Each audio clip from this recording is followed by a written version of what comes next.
because managing, promoting, and just learning the business and understanding how this business actually works.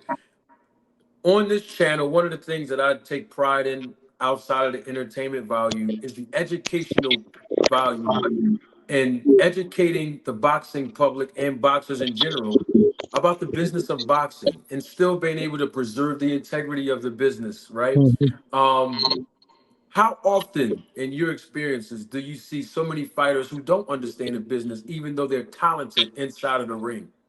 Very often, and sometimes as for me, I want them to understand it, but at the same time, uh, it also can interfere with things. Uh, you want them to understand it for their own personal knowledge, so that they Yes. understand the investment that we're putting into them.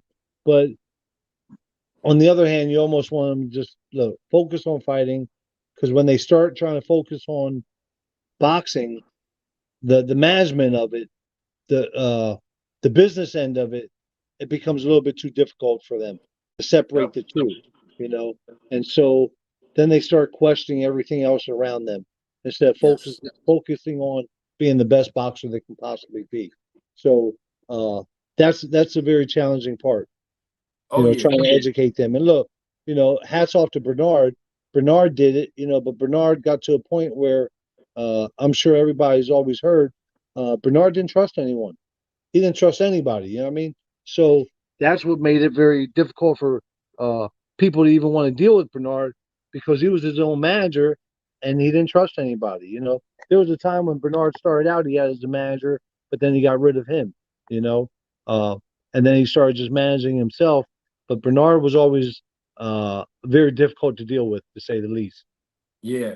And that's why I always give just general knowledge. Because Right. I also have a saying, and all of the audience know this, good representation in this business is priceless. And Oh, so, without a doubt. oh, it's priceless. So just the fighters having general knowledge, that suffices enough because get you good representation and let the representation focus on the business That's aspect right. so it won't interfere, like you said, with the training aspects and the elements involved of being a professional boxer because it will distract the fighter a Without lot. a doubt.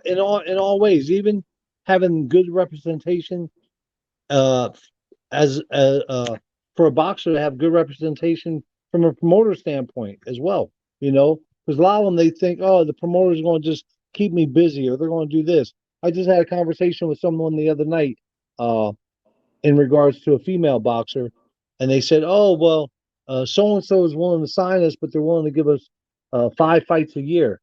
I said, "Oh, that's great." I said, "I'm willing to give you 4."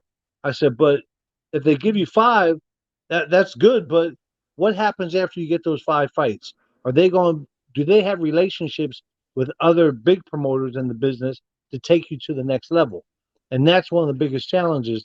So, or even if somebody said, "Oh, this promoter is willing to give me a $5,000 signing bonus," great. But once you're locked in, you're locked in.